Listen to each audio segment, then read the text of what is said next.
Welcome back जी। पैगाम रमज़ान जारी है और हम कोशिश कर रहे हैं इस पैगाम को आप तक पहुंचाने में कोई ऐसा दकीका फुरुगुदाश ना रखें कि जो आप तक पहुंचना नहीं ज़रूरी है। हमें रमज़ान के असरात को अपनी ज़ात पे मुरतब करना है। ऐसी कई चीज़ें जिसको हम आम तौर पर इग्नोर कर देते हैं, लेकिन अल्लाह का हुक्म है और इस रमज़ान की कुछ रमूज़ ऐसी हैं कि इस माह रमज़ान के अंदर उसे पाना बहुत ज़रूरी है। खाने पीने के हवाले से भी हम देख रहे हैं कि अफ़ज़ान सेहत के मुताबिक खाने आप तक किस तरह पहुँचाएँ, क्या है, फूड क्वालिटी के हवाले से भी हम बात कर रहे थे। तो आज एक अहम टॉपिक हमने चूज़ किया है और हमें डॉक्टर खालिद ज़हीर साहब तो होंगे, लेकिन डॉक्टर खालिद साहब के लिए हमने कुछ टॉपिक ऐसे सादे लेके रखते हैं जिस पे आमतौर पे लोग प्रैक्टिस तो बहुत करते हैं लेकिन उसके मायने को उस तरह नहीं जान पाए। तो खालिद साहब आप हमारे साथ हैं, आपका बड़ा शुक्रिया। खालिद साहब, हमारा टॉपिक आज का है सदका और इस सदक़े की इम्पोर्टेंस क्या है। क्या वाकई ये बलाओं को टाल देता है? पैगम्बर खुदा सल्लल्लाहु अलैहि वसल्लम की नज़र में सदका क्या चीज़ थी, ज़रा ये समझा दें। देखिए, सदका अल्लाह के रास्ते में ख़र्च करने को कहते हैं।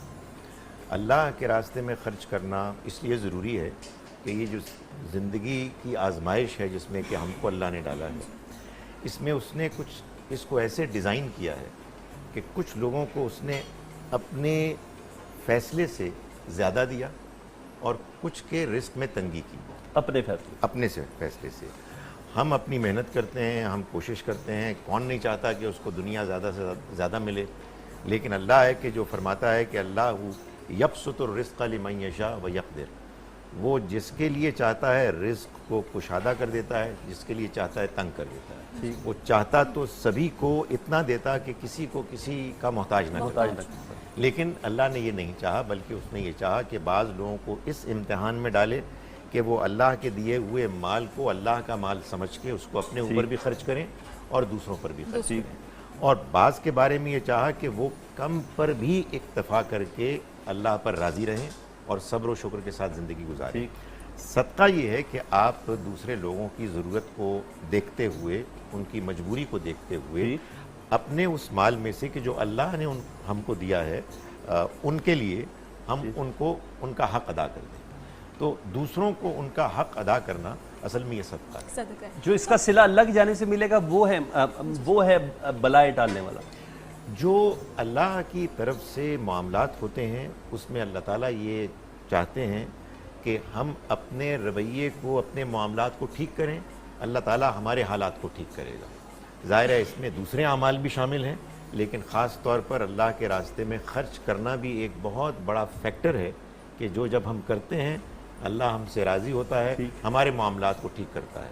इसको एक जगह अल्लाह ताला ने यूँ फरमाया कि अगर तुम ऐसा करोगे तो युस्लिह लकुम आमालकुम, तुम्हारे आमाल को ठीक कर देगा, तुम्हारे मामलात को दुरुस्त कर देगा।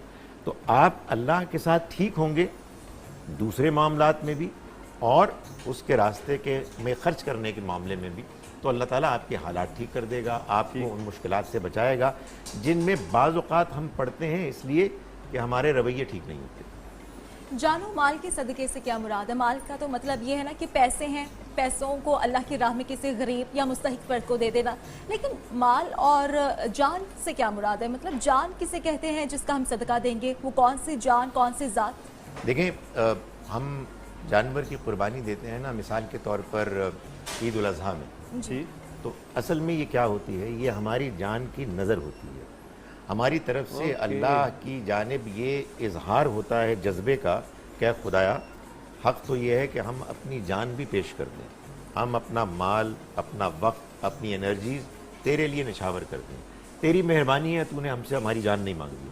तो हम नज़र के तौर पर, अपनी जान की नज़र के तौर पर ये जानवर पेश कर रहे हैं, यानी हम अलामती तौर पर तेरे सामने अपने इस जज्बे का इजहार कर रहे हैं कि तू जान भी मांगता तो वो हाजिर थी, लेकिन हमने उसके मुतबादिल के तौर पर अकीका भी इसी ज़ुमरे में आएगा, इसको पेश किया। अकीका भी एक उस ज़माने से चला आ रहा था, यानी कोई बच्चा पैदा होता था तो उस ज़माने में, यानी क़ब्ल अज़ इस्लाम भी ये तरीक़ा राइज था। नबी अकरम सल्लल्लाहु अलैहि वसल्लम ने इससे रोका नहीं, यानी बच्चे की पैदाइश पर, उसकी खुशी के मौके पर लोग इसका इजहार करते और इस जज्बे का इजहार करते कि अल्लाह ताला ने उन पर मेहरबानी फरमाई है, तो हम अल्लाह को राज़ी करने के लिए ये काम कर रहे हैं। अच्छा, मैंने एक माफ़ी चाहता हूँ, कुछ ऐसे भी अफराद बाद इस्लाम आए, ये ऐसी भी मिसालें थी کہ جنہوں نے صرف مال سے صدقہ نہ دیا، واقعی اپنی جان دے کے صدقہ کیا ہو کہ پروردگار ہماری جان حاضر ہے آپ کے لیے، شہداء اسی زمرے میں آئیں گے؟ ایسا ہی ہے جی، قرآن مجید نے اس کو باقاعدہ بیان کیا ہے اور یہ کہا ہے کہ دیکھو جو لوگ اللہ کے راستے میں اپنی جان دیں ان کو تم مردہ نہ کہو، وہ تو زندہ ہیں، اللہ کے سامنے اللہ کے ہاں رزق پا رہے ہیں۔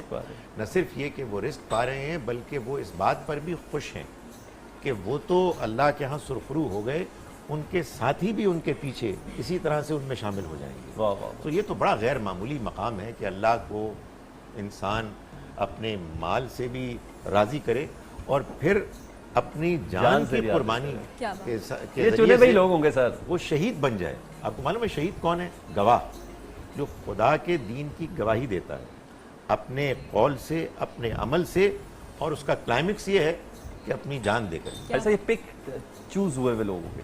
کوئی شک ہی نہیں، یہ بالکل منتخب لوگ۔ میں یہ پوچھنا چاہ رہی تھی کہ صدقے کے مستحق افراد ہیں کون سے، کیونکہ ہماری سوسائٹی میں دیکھا جا رہا ہے کہ آئے ہوئے سگنل پر کوئی نہ کوئی بندہ کھڑا ہے، اب ہم یہ کنفیوزڈ ہو جاتے ہیں کہ اصل بندہ ہے کون سا، ہم کس کو صدقہ دیں؟ دیکھیں جب ہم اللہ کے راستے میں خرچ کرتے ہیں تو اس میں ایک شرط تو یہ ہے کہ ہم اپنے پاک حلال مال کو خرچ کریں اچھی نیت سے، جی، لیکن ساتھ ہی یہ بھی ضروری ہے کہ ہم اس چیز کا جو فیصلہ ہے کہ ہم نے دینا کس کو ہے اس کے لیے بھی ہم تگ و دو کریں۔ دو موٹی موٹی باتیں، جی، ایک یہ کہ جس پر آپ خرچ کرتے ہیں اس کو واقعی ضرورت مند ہونا چاہیے۔ یہ آپ کیسے طے کریں گے؟ جتنا ایک ممکن ہے۔ دیکھیں آپ کسی کے آخری حد تک حالات تو نہیں جان سکتے، لیکن بہرحال آپ کو ضرورت کو سامنے رکھنا ہے، مگر اس سے بھی پہلے جو شخص آپ سے جتنا قریب ہے وہ اتنا ہی مستحق ہے۔ اصول یہ ہے کہ الاقرب جو جتنا قریب ہے وہ اتنا ہی مستحق اتنا مستحق ہے، یعنی جو آپ کے رشتہ دار ہیں، جو آپ کے ہمسائے ہیں، جو آپ کے دوست ہیں اور وہ ضرورت مند بھی ہیں تو وہ آپ کے صدقے کے زیادہ مستحق ہیں۔ Okay okay okay. اچھا مجھے اکثر یہ جاننا تھا کہ آپ نے مستحقین کے حوالے سے بھی بتایا، مگر آپ نے کہا کہ ان کو پہلے دیکھ لیں، ہمیں خود بھی تھوڑا جانچنا ہوگا کہ کون مستحق ہیں، لیکن ایک حدیث ہے جس کا کچھ مفہوم یہ ہے کہ کوئی شخص آیا تھا کہ انہوں نے کہا ہم کس کو دیں صدقہ یا خیرات، تو ہمیں نہیں معلوم۔ میں نے کہا تم اس کو بھی دو جو مستحق نہیں ہے، تاکہ اللہ تمہیں وہ سب دے جس کے تم بھی مستحق نہیں ہو۔ دیکھیں قرآن مجید سے معلوم ہوتا ہے کہ جو سورہ توبہ کی آیت نمبر 60 ہے جس میں اصل میں یہ بتایا ہے کہ صدقات کن کن پر خرچ کرنے، ان میں ایک مد ہے تالیف قلبی کے لیے، المؤلفۃ قلوبہم، یعنی وہ لوگ کہ جو کھاتے پیتے ہوں لیکن ابھی وہ کچھ روٹھے ہوئے ہیں، کچھ دین سے دور ہیں، ان کو کچھ اور چاہیے، تو آپ ان کو راضی کرنے کے لیے بھی دے سکتے ہیں چاہے وہ اتنے ضرورت مند نہ ہو۔